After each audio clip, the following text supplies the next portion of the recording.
Hi friends, ಎಲ್ರಿಗೂ ನಮಸ್ಕಾರ. ರಜನಿ ಅಡುಗೆ ಮನೆಗೆ ಸ್ವಾಗತ. ಇವತ್ತು ನಾನು ಗೋಧಿ ಹಿಟ್ಟು ಮತ್ತು ಕರಿಬೇವನ್ನು ಬಳಸ್ಕೊಂಡು ಒಂದು ರುಚಿಕರವಾದ ಸ್ನ್ಯಾಕ್ಸ್ ರೆಸಿಪಿ ನಿಮ್ಮ ಜೊತೆ ಶೇರ್ ಮಾಡ್ತಾ ಇದ್ದೀನಿ.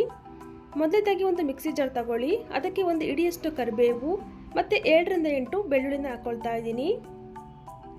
ಈಗ ಸ್ವಲ್ಪ ನೀರನ್ನು ಹಾಕಿ ಆದಷ್ಟು ನುಣ್ಣಗೆ ಗ್ರೈಂಡ್ ಮಾಡ್ಕೊಳ್ಳಿ. ನೋಡಿ, ಈ ರೀತಿ ಪೇಸ್ಟ್ ಥರ ಗ್ರೈಂಡ್ ಮಾಡಿ ಪಕ್ಕಕ್ಕೆ ಇಟ್ಕೊಳ್ಳಿ. ಈಗ ಒಂದು ಅಗಲವಾದ ಪಾತ್ರೆಗೆ 1 ಕಪ್ನಷ್ಟು ಗೋಧಿ ಹಿಟ್ಟು ಹಾಕ್ಕೊಳ್ತಾ ಇದ್ದೀನಿ. ಹಾಗೆಯೇ ರುಚಿಗೆ ತಕ್ಕಷ್ಟು ಉಪ್ಪು, ಖಾರಕ್ಕೆ ಅರ್ಧ ಟೇಬಲ್ ಸ್ಪೂನಷ್ಟು ಖಾರದ ಪುಡಿ ಹಾಕ್ಕೊಳ್ತಾ ಇದ್ದೀನಿ. ಹಾಗೆಯೇ ಅರ್ಧ ಟೇಬಲ್ ಸ್ಪೂನಷ್ಟು ಅಜ್ವೈನ ಸ್ವಲ್ಪ ಈ ರೀತಿಯಾಗಿ ಉಜ್ಜಿಬಿಟ್ಟು ಹಾಕ್ಕೊಳ್ಳಿ. ಫ್ಲೇವರ್ ತುಂಬಾ ಚೆನ್ನಾಗಿ ಬರುತ್ತೆ. ನಂತರ ಇದಕ್ಕೆ ಒಂದು 1/4 ಟೀ ಸ್ಪೂನಷ್ಟು ಪೆಪ್ಪರ್ ಪೌಡರ್ನ ಹಾಕಿ ಒಂದ್ಸಲ ಚೆನ್ನಾಗಿ ಮಿಕ್ಸ್ ಮಾಡ್ಕೊಳ್ಳಿ. ಚೆನ್ನಾಗಿ ಮಿಕ್ಸ್ ಮಾಡ್ಕೊಂಡ ನಂತರ ನಾವು ಗ್ರೈಂಡ್ ಮಾಡಿ ಇಟ್ಕೊಂಡಿದ್ವಲ್ಲ ಕರಿಬೇವು ಮತ್ತು ಬೆಳ್ಳುಳ್ಳಿ ಪೇಸ್ಟ್ನ ಹಾಕ್ಕೊಂಡು ಸ್ವಲ್ಪ ನೀರನ್ನು ಸೇರಿಸ್ಕೊಳ್ತಾ ಚಪಾತಿ ಹಿಟ್ಟಿಗಿಂತ ಸ್ವಲ್ಪ ಗಟ್ಟಿಯಾಗಿ ಹಿಟ್ಟನ್ನು ಕಲಿಸ್ಕೊಳ್ಬೇಕಾಗತ್ತೆ. ಸೊ ನೋಡಿ, ಈ ರೀತಿಯಾಗಿ ಕಲಿಸ್ಕೊಂಡು ಮೇಲ್ಗಡೆ ಸ್ವಲ್ಪ ಎಣ್ಣೆನ ಸವರ್ಬಿಟ್ಟು ಒಂದು ಪ್ಲೇಟ್ ಮುಚ್ಚಿ ಒಂದು 10 ನಿಮಿಷ ನೆನೆದಕ್ಕೆ ಬಿಡೋಣ. ಸೊ ನೋಡ್ಬೋದು, 10 ನಿಮಿಷ ಆದ ನಂತರ ಹಿಟ್ಟು ಸ್ವಲ್ಪ ಸಾಫ್ಟ್ ಆಗಿದೆ.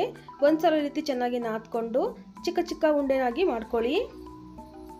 ನೋಡಿ, ಈ ರೀತಿಯಾಗಿ ಮಾಡಿಕೊಂಡು ಹಿಟ್ಟಲ್ಲಿ ಎದ್ದಿ ಚಪಾತಿ ಯಾವ ರೀತಿಯಾಗಿ ಲಟ್ಟಿಸ್ಕೊಳ್ತೀವಿ ನೋಡಿ ಅದೇ ಸೈಜಲ್ಲಿ ಲಟ್ಟಿಸ್ಕೊಳ್ಳಿ.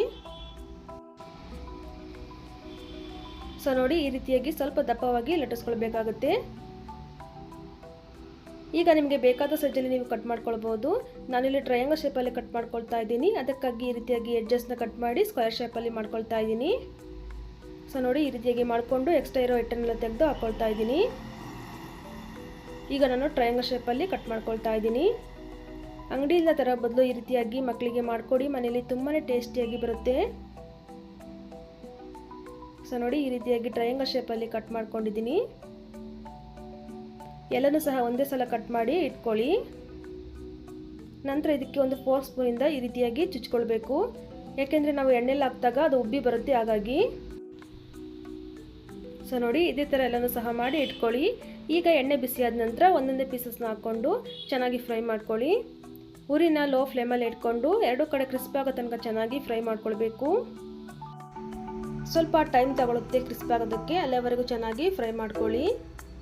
ಸೊ ನೋಡಿ, ಈ ರೀತಿಯಾಗಿ ಕಲರ್ ಚೇಂಜ್ ಆದ ನಂತರ ತೆಗೆದು ಒಂದು ಪ್ಲೇಟಲ್ಲಿ ಹಾಕ್ಕೊಳ್ಳಿ. ಇದೇ ರೀತಿ ಉಳಿದಿರುವಂಥ ಪೀಸಸ್ನ ಹಾಕಿ ಫ್ರೈ ಮಾಡ್ಕೊಳ್ಳಿ.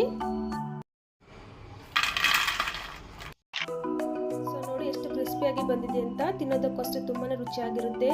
ನೋಡಿದ್ರಲ್ಲ ಫ್ರೆಂಡ್ಸ್, ಇವತ್ತಿನ ರೆಸಿಪಿ ನಿಮಗೆಲ್ಲ ಇಷ್ಟ ಆಯ್ತು ಅಂತ ಅಂದ್ಕೊಂಡಿದ್ದೀನಿ. ಇಷ್ಟ ಆಗಿದ್ರೆ ಲೈಕ್ ಮಾಡಿ, ಫ್ರೆಂಡ್ಸ್ ಫ್ಯಾಮಿಲಿ ಜೊತೆ ಶೇರ್ ಮಾಡಿ. ಇನ್ನು ನಮ್ಮ ಚಾನಲ್ನ ಸಬ್ಸ್ಕ್ರೈಬ್ ಮಾಡ್ಕೊಂಡಿಲ್ಲ ಅಂದರೆ ದಯವಿಟ್ಟು ಸಬ್ಸ್ಕ್ರೈಬ್ ಮಾಡ್ಕೊಳ್ಳಿ. Thank you for watching.